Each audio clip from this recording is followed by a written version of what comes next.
ನಿಧಿ ಪ್ರಸಾದ ಬೇಡ ಅನ್ಬಾರ್ದು, ತಗೋ.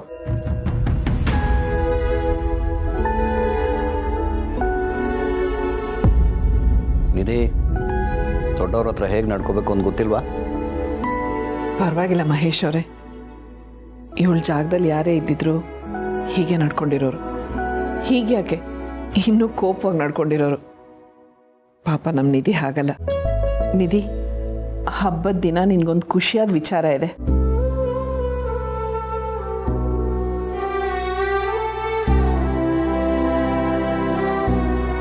ಅಮ್ಮ, ಖುಷಿಯಾದ ವಿಚಾರನ? ನಿಧಿಗ ಏನದು? ಮಾಧವ ಅವರೇ, ನೀವೇ ಹೇಳಿ.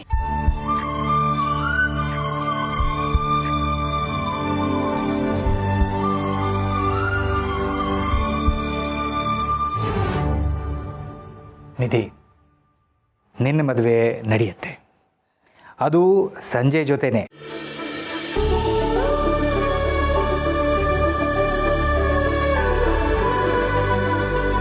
ಡ್ಯಾಡ್, ಏನು ಹೇಳ್ತಾ ಇದ್ದೀರಾ ನೀವು?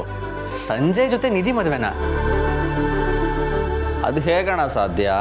ಅವ್ರು ಅಷ್ಟೆಲ್ಲ ಗಲಾಟೆ ಮಾಡ್ಕೊಂಡು ಹೋಗಿದ್ದಾರೆ, ಅಂಥದ್ರಲ್ಲಿ ಮದುವೆಗೆ ಒಪ್ಕೊಳ್ಳೋದಕ್ಕೆ ಸಾಧ್ಯನಾ? ಮತ್ತೆ ನಿಧಿ ಇಂಥ ಹುಡುಗಿನ ಯಾರಾದರೂ ಬೇಡ ಅನ್ನೋದಕ್ಕೆ ಸಾಧ್ಯನಾ? ಗಂಡಿನ ಕಡೆಯವರು ಈ ಮದುವೆಗೆ ಒಪ್ಕೊಂಡಿದ್ದಾರೆ. ಮದುವೆ ಕೆಲಸನ ಶುರು ಮಾಡ್ಕೊಡಿ ಅಂತಲೂ ಹೇಳಿದ್ದಾರೆ.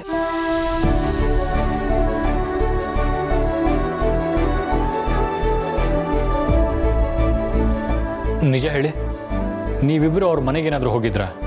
ಮದುವೆ ನಡೆಸ್ಕೊಡಿ ಅಂತ ಕೇಳ್ಕೊಂಡ್ರಾ? ಹೌದು, ನಾವು ಅವ್ರ ಮನೆಗೆ ಹೋಗಿದ್ವಿ. ನಿಧಿ ನಮ್ಮ ಮನೆ ಮಗಳು. ಅವಳು ಮದುವೆ ನಿಲ್ಲೋದು ನಮಗಿಷ್ಟ ಇಲ್ಲ. ಅದಕ್ಕೆ ಅವ್ರ ಮನೆಗೆ ಹೋಗಿ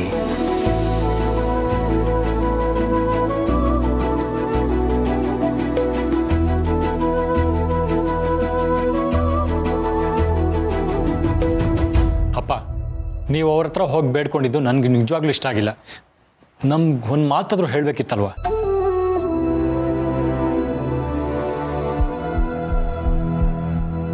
ಹೌದಣ್ಣ, ಅಂದರೂ ನೀವು ಅವ್ರ ಮನೆಗೆ ಹೋಗಬಾರ್ದಾಯ್ತು. ಅವ್ರು ಅಷ್ಟೆಲ್ಲ ಮಾತಾಡಿದ್ರು ನೀವ್ಯಾಕೆ ಅವ್ರ ಹತ್ರ ಹೋಗಿ ಕೇಳ್ಕೊಂಡ್ರಿ?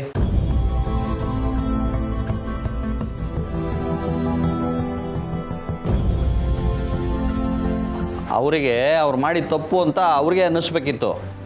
ಅವ್ರು ಮಾಡಿದ ತಪ್ಪು ಅಂತ ಗೊತ್ತಾಗಿ ಅವರೇ ನಮ್ಮ ಮನೆಯವ್ರಿಗೂ ಬರಬೇಕಿತ್ತು. ಹೌದು, ಅವರಷ್ಟೆಲ್ಲ ಮಾತಾಡಿ ಹೋದ್ಮೇಲೆ ನಮಗೂ ಸ್ವಾಭಿಮಾನ ಅಂತ ಇರುತ್ತೆ ಅಲ್ವಾ? ಅವ್ರಿಗೆ ಅವ್ರ ತಪ್ಪೇನು ಅಂತ ಗೊತ್ತಾಗಬೇಕಾಗಿತ್ತು. ಅದರಿಂದ ಸಾಧಿಸೋದಾದರೂ ಏನು? ಇಂಥ ಸಮಯದಲ್ಲಿ ನಮ್ಮ ಮನೆ ಮಗಳು ನೆನಪಾದ್ಲೇ ಹೊರತು ನಮ್ಮ ಈಗೋ ನೆನಪಾಗಲಿಲ್ಲ. ನಿಧಿ ಖುಷಿಗೋಸ್ಕರ ತುಳಸಿಯವರು ಒತ್ತಾಯ ಮಾಡಿ ಕರ್ಕೊಂಡೋದ್ರು.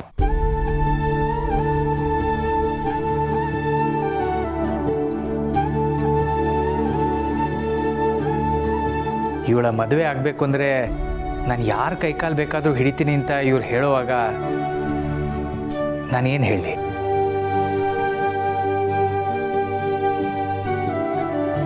ನನಗೂ ಸರಿ ಅನ್ನಿಸ್ತು. ನಾವು ಅಂದ್ಕೊಂಡಾಗೆ ಆಯಿತು. ನಿಧಿ ಮದುವೆಗೆ ಅವ್ರು ಒಪ್ಕೊಂಡಿದ್ದಾರೆ. ಇನ್ನೇನು ಚಿಂತೆ ಇಲ್ಲ.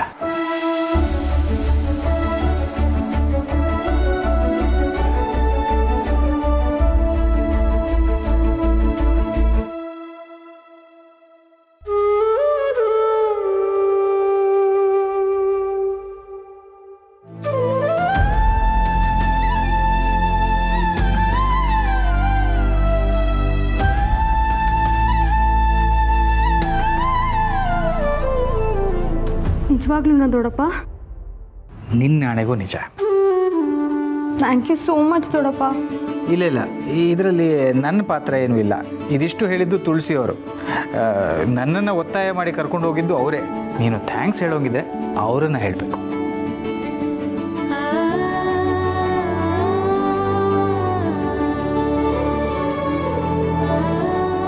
ದಯವಿಟ್ಟು ನನ್ನ ಕ್ಷಮಿಸ್ಬಿಡಿ. I am really sorry. ನಿಮ್ಮ ಬಗ್ಗೆ ಅರ್ಥ ಮಾಡ್ಕೊಳ್ದೆ ಏನೇನೋ ಅಂದ್ಬಿಟ್ಟೆ.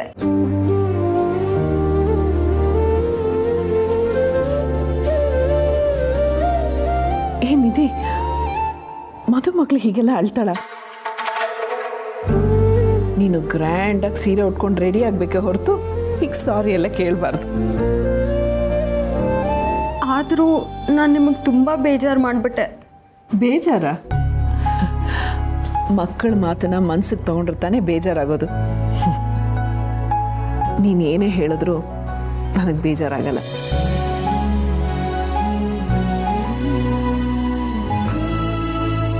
ಈಗ ಅದನ್ನೆಲ್ಲ ಮರೆತು ನೀನು ಮೊದಲಿನ ಹಾಗೆ ಖುಷಿಯಾಗಿರ್ಬೇಕು. ಮದುವೆ ಹೆಣ್ಣಿನ ಕಳೆ ನಿನ್ನ ಮುಖದಲ್ಲಿ ಕಾಣಬೇಕು. ಮತ್ತೆ ಈ ಮನೆ ಮದುವೆ ಮನೆ ಹಾಗೆ ಸಂಭ್ರಮದಿಂದ ತುಂಬಿ ತುಳುಕ್ಬೇಕು.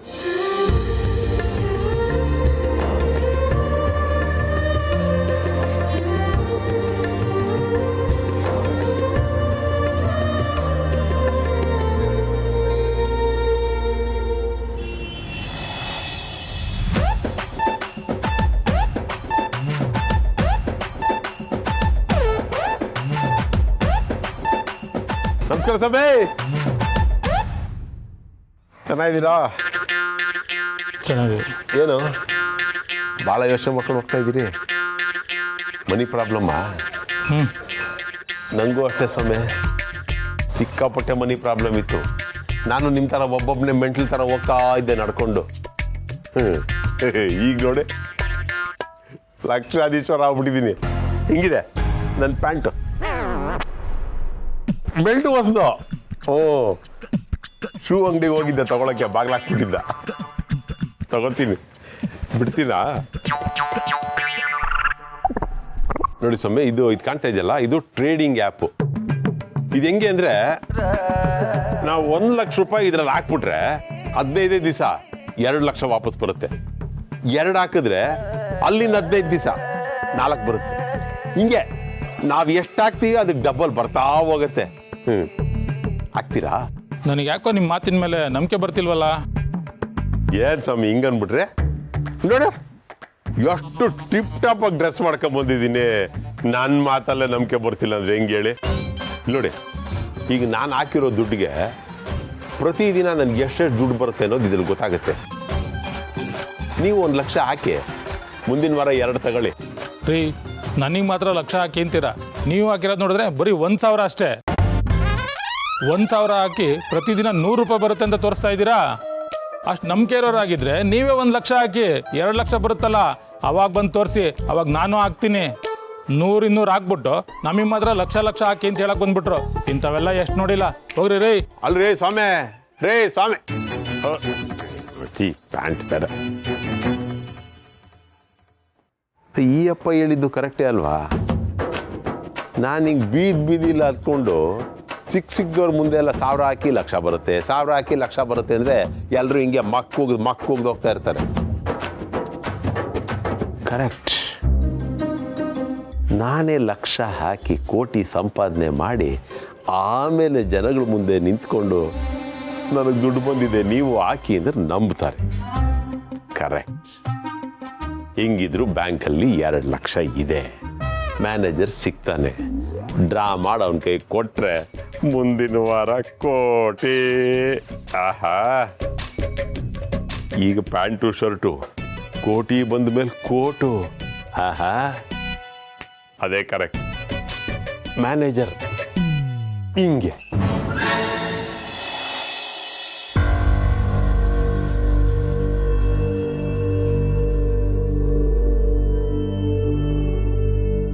ದೀಪಿಕಾ, ಮನೆಯವ್ರು ಎಲ್ಲರೂ ಅಷ್ಟು ಖುಷಿಯಾಗಿರ್ಬೇಕಾದ್ರೆ ನೀನು ಯಾಕೆ ಇಲ್ಲಿ ಬಂದ್ಬಿಟ್ಟೆ? ಮನೇಲಿ ಎಲ್ಲರೂ ಖುಷಿಯಾಗಿದ್ರೆ ನಾನು ಖುಷಿಯಾಗಿರ್ಬೇಕು ಅಂತ ನೀನು ಹೇಗೆ ಅನ್ಕೋತೀಯ? ಅಂದರೆ ನಿಧಿ ಮದುವೆ ಮತ್ತೆ ಆಗ್ತಿರೋದನ್ನ ಕೇಳಿ ನಿನಗೆ ಖುಷಿಯಾಗಿಲ್ವಾ? ನಾನು ಅದ್ರ ಬಗ್ಗೆ ಯೋಚನೆ ಮಾಡಿಲ್ಲ. ಯೋಚನೆ ಮಾಡಿಲ್ವಾ? ಮತ್ತೆ ಬೇರೆ ಏನು ಯೋಚನೆ ಮಾಡ್ತಿದ್ಯಾ? ನಿನ್ನ ಬಗ್ಗೆನೇ. ನಾನು ಹೀಗಿದ್ದೀನಿ ಅಂದರೆ ಅದಕ್ಕೆ ಕಾರಣನೇ ನೀನು. ನಾನೇನು ಮಾಡಿದೆ ದೀಪಿಕಾ? ನನ್ನ ಮೇಲೆ ಯಾಕೆ ಅಷ್ಟೊಂದು ಕೋಪ? ನೀನು ಯಾರೇ ನನ್ನ ಅಪ್ಪ ಅಮ್ಮನ ಮಧ್ಯೆ ಬರೋಕ್ಕೆ? ನೋಡು, ಪದೇ ಹೇಳ್ತಾ ಇದ್ದೀನಿ, ಅವರು ನನ್ನ ಅಪ್ಪ ಅಮ್ಮ. ಅವ್ರ ಪ್ರೀತಿ ಏನಿದ್ರು ನನಗೆ ಮಾತ್ರ ಸೇರ್ಬೇಕಾಗಿರೋದು. ನೀನು ಅವರಿಂದ ದೂರ ಇದ್ರೆ ನಿನಗೆ ಒಳ್ಳೇದು. ಇಲ್ಲ ಅಂದರೆ ನಾನು ಏನು ಮಾಡ್ತೀನೋ ನನಗೆ ಗೊತ್ತಿಲ್ಲ. ದೀಪಿಕಾ, ಆದರೆ ಬೇಕಾಗಿಲ್ಲ. ನೀನು ಏನು ಹೇಳೋದು ನಂಗೆ ಬೇಕಾಗಿಲ್ಲ. ನಾನು ಹೇಳ್ತಿದ್ದೀನಲ್ವಾ, ಕೇಳಿಸ್ಕೊ. ನೀನು ನಮ್ಮ ಅಪ್ಪ ಅಮ್ಮನ ಜೊತೆಲಿ ಕ್ಲೋಸ್ ಆಗಿರೋದು ನನಗಿಷ್ಟ ಇಲ್ಲ.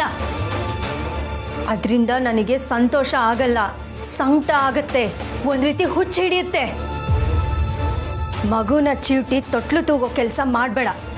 ನನಗೆ ಹಿಂಸೆ ಕೊಡೋಳು ನೀನೇ. ಆ ಹಿಂಸೆ ತಡ್ಕೊಳಕ್ಕಾಗದೆ ಬೇಜಾರಾಗಿ ಕೂತಿದ್ರೆ ಯಾಕೆ ಹೀಗೆ ಬೇಜಾರಾಗಿ ಕೂತಿದ್ಯಾ ಅಂತ ಸಿಂಪತಿ ತೋರಿಸ್ಕೊಂಡು ನಾಟಕ ಮಾಡೋಳು ನೀನೇ. ನಿನ್ನನ್ನು ಮಾತಾಡ್ಸೋಕ್ಕೂ ನಂಗೆ ಇಷ್ಟ ಇಲ್ಲ. Get lost.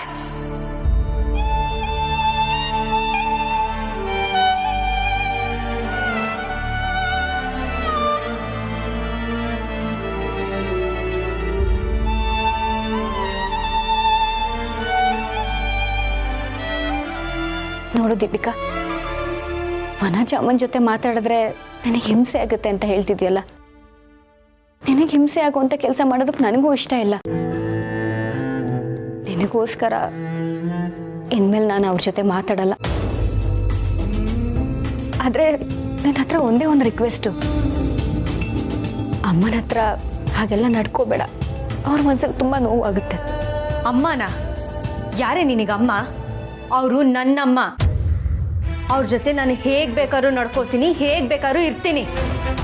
ಅನಾಥೆ ಆಗಿರೋ ನೀನು ನಮ್ಮ ಅಪ್ಪ ಅಮ್ಮನ್ನ ನನ್ನಿಂದ ದೂರ ಮಾಡಿ ನೀನು ಅವ್ರಿಗೆ ಹತ್ರ ಆಗಿ ನನ್ನನ್ನೇ ಅನಾಥೆ ಮಾಡಬೇಕು ಅಂದ್ಕೊಂಡಿದ್ಯಾ? ದೀಪಿಕಾ ಪ್ಲೀಸ್, ಹಾಗೆಲ್ಲ ಮಾತಾಡಬೇಡ. ಅನಾಥೆ ಅನ್ನೋ ಪಟ್ಟ ನನ್ನೊಬ್ಳಿಗೆ ಸಾಕು.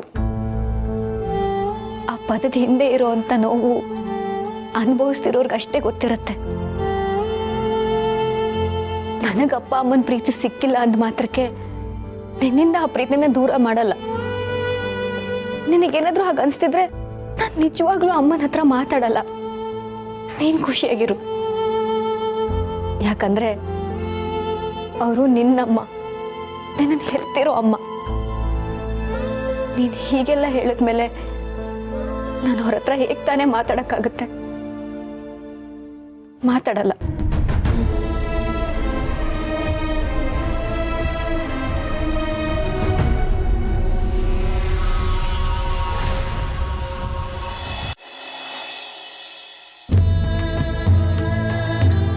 ಇಲ್ಲಿಂದ ಹೊರಟೋಗು.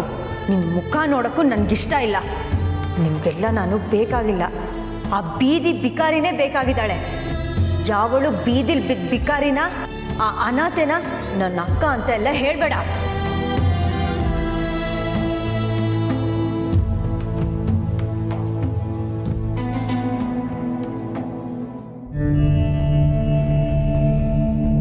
ಮನುಜ, ಇವತ್ತು ಹಬ್ಬ, ಒಂದು ಸಂಭ್ರಮ ಇಲ್ಲ, ಸಡಗರ ಇಲ್ಲ. ಏನಾಯ್ತು? ದೀಪಿಕಾ ನಿಮ್ಮ ಬುದ್ಧಿನೇ ಕಲ್ತಿದ್ದಾಳೆ. ಅವಳ ಹೇಗೆ ಸರಿ ದಾರಿಗೆ ತರಬೇಕು ಅಂತ ಯೋಚನೆ ಮಾಡ್ತಾ ಇದ್ದೀನಿ. ಏನು ಹೇಳ್ತಿದ್ಯಾ ನೀನು? ನನ್ನ ಮಗಳನ್ನ ಸರಿಯಾದ ದಾರಿಗೆ ತರೋದ? ನನ್ನ ಮಗಳು ನನ್ನ ಬುದ್ಧಿನೇ ಕಲಿಬೇಕು ಅಲ್ವಾ? ಅವಳು ನನ್ನ ಬುದ್ಧಿ ಕಲ್ತ ಮೇಲೆ ಅವಳು ಸರಿಯಾದ ದಾರಿಯಲ್ಲಿದ್ದಾಳೆ ಅನ್ನೋದೇ ಅರ್ಥ. ನಿನ್ನ ಹಾಗೆ ಎಮೋಷನು, ರಿಲೇಷನು ಅಂತ ಅಳಮೂಂಜಿ ಥರ ಕೂತ್ಕೊಳ್ಳೋಕ್ಕಾಗತ್ತಾ? ಅವಳಿಗೆ ಅಹಂಕಾರ ಜಾಸ್ತಿ ಆಗಿದೆ. ಆಸ್ತಿ ಅಂತಸ್ತು ಅನ್ನೋ ಹೆಸರಲ್ಲಿ ಮನುಷ್ಯತ್ವನೇ ಮರೀತಿದ್ದಾಳೆ. ಪ್ರೀತಿ ವಿಶ್ವಾಸನ ಕಳ್ಕೊತಿದ್ದಾಳೆ. ನಾಳೆ ದಿನ ಏನಾದರೂ ನಮ್ಮ ದೊಡ್ಡ ಮಗಳು ಸಿಕ್ಕಿದ್ರೆ ಅವಳ ಅಕ್ಕ ಅಂತನೂ ಕರೆಯಲ್ಲ, ಯಾವ ಸಂಬಂಧನೂ ಬೇಡ ಅಂತ ಹೇಳ್ತಿದ್ದಾಳೆ. ಇದಕ್ಕೆಲ್ಲ ಕಾರಣ ನೀವೇ. ಅವಳ ಮನಸ್ಸಿನಲ್ಲಿ ಬರೀ ಕೆಟ್ಟದನ್ನೇ ತುಂಬಿ ಅವಳು ಇವತ್ತು ಈ ರೀತಿ ಆಗೋದಕ್ಕೆ ಕಾರಣ ಆಗಿದ್ದೀರಾ. ಇದೆಲ್ಲ ಆಗಿದ್ದೆ ಯಾವಾಗ? ಮಾಧವನ್ ಮನೆಗೆ ಹೋಗಿದ್ಯಾ? ದೀಪಿಕನ್ ಮುಂದೆನೆ ಪೂರ್ಣಿಮನ್ ಮೀಟ್ ಮಾಡಿದ್ಯಾ? ಹೌದು, ಹೋಗಿದ್ದೆ. ಅದೇ ಅನ್ಕೊಂಡೆ. ಇಷ್ಟಕ್ಕೂ ನೀನು ಯಾಕೆ ಆ ಮನೆಗೆ ಹೋಗ್ತೀಯಾ? ನಿಂಗೂ ಆ ಮನೆಗೂ ಏನು ಸಂಬಂಧ? ಏನು ಸಂಬಂಧ ಅಂದರೆ, ಆ ಮನೆಗೆ ನಮ್ಮ ಮಗಳನ್ನ ಕೊಟ್ಟಿದ್ದೀವಿ. ಆಗಿದ್ದ ಮೇಲೆ ನಮ್ಮ ಮಗಳನ್ನ ಅಷ್ಟೇ ಮಾತಾಡಿಸ್ಬೇಕು. ಆ ಮನೆಗೆ ಹೋಗಿ ನೀನು ಕಂಡ್ಕೊಂಡವ್ರನ್ನ ಮಾತಾಡ್ಸಿದ್ರೆ ದೀಪಿಕನ್ ಖಂಡಿತ ಕೋಪ ಬರುತ್ತೆ. ದೀಪಿಕಾ ನಮ್ಮ ಮುದ್ದಿನ ಮಗಳು. ಅವಳನ್ನು ಬಿಟ್ಟು ಬೇರೆ ಯಾರಿಗೋ ನಿನ್ನ ಪ್ರೀತಿ ತೋರಿಸಿದ್ರೆ ಅವಳ ಮನಸ್ಸೆಷ್ಟು ನೋವುತ್ತೆ. ನೀವು ಅವಳನ್ನ ವಹಿಸೋದ್ರಲ್ಲಿ ಯಾವ ಆಶ್ಚರ್ಯನೂ ಇಲ್ಲ. ಅದಕ್ಕೆ ನಾನು ಆಗ ಹೇಳಿದ್ದು, ಅವಳು ನಿಮ್ಮ ಬುದ್ಧಿನೇ ಕಲ್ತಿದ್ದಾಳೆ ಅಂತ. ಪ್ರೀತಿ ವಿಶ್ವಾಸಕ್ಕಿಂತ ಆಸ್ತಿ ಅಂತಸ್ತೆ ದೊಡ್ಡದು ಅನ್ನೋ ಹಾಗೆ ಮಾತಾಡ್ತಾಳೆ. ಬೇರೆಯವ್ರನ್ನ ತುಂಬ ಕೀಳಾಗಿ ಕಾಣ್ತಾಳೆ. ಮಾಧವ್ ಅವರು ಅಷ್ಟು ದೊಡ್ಡ ವ್ಯಕ್ತಿ, ಅಂಥವ್ರ ಮನೆಗೆ ನಮ್ಮ ಮಗಳು ಸೊಸೆಯಾಗಿ ಹೋಗಿದ್ದಾಳೆ. ಅಲ್ಲಿ ಅವಳು ನಡ್ಕೋತಿರೋ ರೀತಿ ಸ್ವಲ್ಪನೂ ಸರಿ ಇಲ್ಲ. ಆದರೆ ಏನು ಹೇಳಿದ್ರು ಅವಳ ತಲೆಗೆ ಹೋಗ್ತಾ ಇಲ್ಲ. ವಿಷದ ಗಿಡದಲ್ಲಿ ಬಿಡೋ ಹಣ್ಣು ಎಷ್ಟೇ ರುಚಿಯಾಗಿದ್ರು ಅದ್ರಲ್ಲಿ ತುಂಬಿರೋದು ವಿಷನೇ. ಈಗ ನಮ್ಮ ಮಗಳು ದೀಪಿಕಾನೂ ಹಾಗೆ ಆಗಿದ್ದಾಳೆ. ಇನ್ಮೇಲಾದರೂ ನೀವು ಬದಲಾದರೆ ಮಕ್ಕಳ ಜೀವನನೂ ಸರಿ ಹೋಗುತ್ತೆ.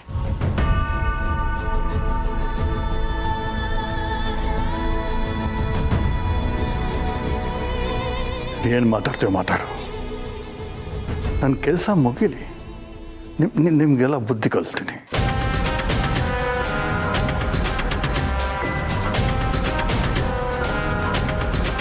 ನಾನು ಹೇಳಿದ ಕೆಲಸ ಏನಾಯ್ತು?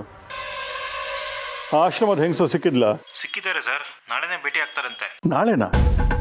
ಯಾಕೆ ಇವತ್ತಿನ ದಿನ ಚೆನ್ನಾಗಿಲ್ವಾ? ಒಂದೊಂದು ದಿನಾನೂ ಈಗ ತಡ ಆದರೆ ನಮಗೆ ಟೆನ್ಷನ್ ಜಾಸ್ತಿ ಆಗುತ್ತೆ. ಓಕೆ, ಇಷ್ಟು ದಿನ ವೆಯ್ಟ್ ಮಾಡಿದ್ದೀನಿ, ಇನ್ನೊಂದು ದಿನ ತಾನೇ. ಓಕೆ. ಪೂರ್ಣಿಮಂಗೂ ವನಜಂಗೂ ಆಶ್ರಮಕ್ಕೂ ಏನೋ ಸಂಬಂಧ ಇದೆ. ನಾಳೆ ಅದು ಏನು ಅಂತ ಗೊತ್ತಾಗತ್ತೆ.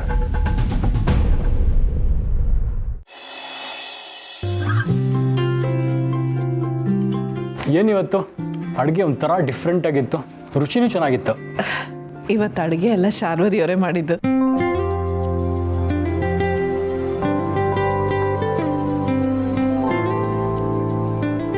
ಚಿಕ್ಕಮ್ಮ ನೀವು ಅಡುಗೆ ಮಾಡಿದ್ರ? ಅಡುಗೆ ಅಂತೂ ಸಖತ್ತಾಗಿತ್ತು, ಟೇಸ್ಟ್ ಸೂಪರ್ ಆಗಿತ್ತು. ನನಗಂತೂ ತುಂಬ ಇಷ್ಟ ಆಯಿತು. ನನಗೂ ತುಂಬ ಇಷ್ಟ ಆಯಿತು. ಶಾರ್ವರಿಯವ್ರ ಅಡುಗೆ ಚೆನ್ನಾಗಿ ಮಾಡ್ತಾರೆ. ಬರೀ ಅಡುಗೆ ಅಲ್ಲ, ಅವ್ರು ಯಾವುದೇ ಕೆಲಸ ವಹಿಸ್ಕೊಂಡ್ರು ಅಚ್ಚುಕಟ್ಟಾಗಿ ಮಾಡ್ತಾರೆ.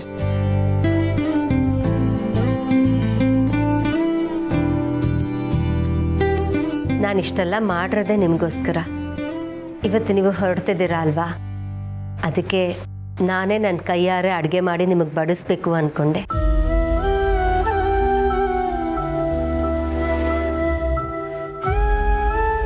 ಥ್ಯಾಂಕ್ಸ್ ಶಾರ್ವರಿ, ಊಟ ತುಂಬ ಚೆನ್ನಾಗಿತ್ತು.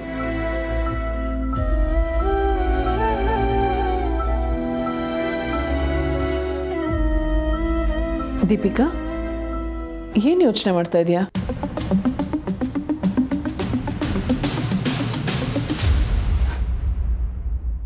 ಆಗಿಂದ ನೋಡ್ತಾ ಇದ್ದೀನಿ, ಯಾಕೋ ತುಂಬ ಸಪ್ಪಗಿದೆಯಾ, ಏನಾಯ್ತು? ನೀವು ಮನೆ ಬಿಟ್ಟು ಹೋಗ್ತೀನಿ ಅಂದ್ರಲ್ಲ, ಅದನ್ನ ಅವಳ ಕೈಲಿ ಸಹಿಸ್ಕೊಳಕ್ಕಾಗ್ತಿಲ್ಲ. ರಾತ್ರಿಯಿಂದ ತುಂಬ ದುಃಖ ಪಡ್ತಿದ್ದಾಳೆ. ಏನಿದು ದೀಪಿಕಾ, ಈ ಥರ ಚಿಕ್ಕ ಮಕ್ಕಳ ಥರ ಆದರೆ ನಮಗೂ ಬೇಸರ ಆಗತ್ತೆ ಅಲ್ವಾ? ನಾವು ಎಲ್ಲಿಗೆ ಹೋಗ್ತಾ ಇದ್ದೀವಿ? ಇಲ್ಲೇ ಗೆಸ್ಟ್ ಹೌಸಲ್ಲಿ ತಾನೇ ಇರ್ತೀವಿ, ಬೇಜಾರು ಮಾಡ್ಕೋಬೇಡ. ಅಲ್ಲ, ಅದಕ್ಕೆ ನಿಧಿ ಮದುವೆ ನಿಲ್ತಿದೆ ಅಂತ ತಾನೇ ನೀವು ಮನೆ ಬಿಟ್ಟು ಹೋಗೋ ನಿರ್ಧಾರಕ್ಕೆ ಬಂದಿದ್ದು. ಈಗ ಅವರೆಲ್ಲರೂ ಮದುವೆಗೆ ಒಪ್ಕೊಂಡಿದ್ದಾರಲ್ಲ, ಮದುವೆ ಆಗ್ತಿದ್ದೆ ನಿಧಿದು ಅಂದಮೇಲೆ ನೀವ್ಯಾಕೆ ಮನೆ ಬಿಟ್ಟು ಹೋಗಬೇಕು?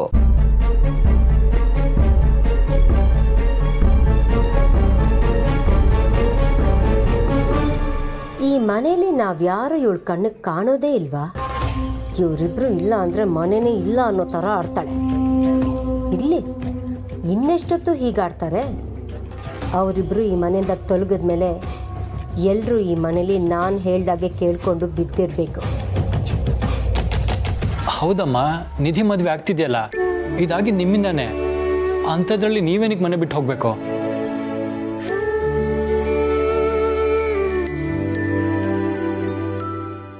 ನನಗೂ ಹಾಗೆ ಅನ್ನಿಸ್ತಾ ಇದೆ. ನಿಧಿ ಮದುವೆ ಕ್ಯಾನ್ಸಲ್ ಆಯ್ತಲ್ಲ ಅನ್ನೋ ಕೋಪದಲ್ಲಿ ನಾನು ಏನೇನೋ ಮಾತಾಡ್ಬಿಟ್ಟೆ. ದಯವಿಟ್ಟು ಯಾವುದನ್ನು ಮನಸ್ಸಿನಲ್ಲಿ ಇಟ್ಕೋಬೇಡಿ.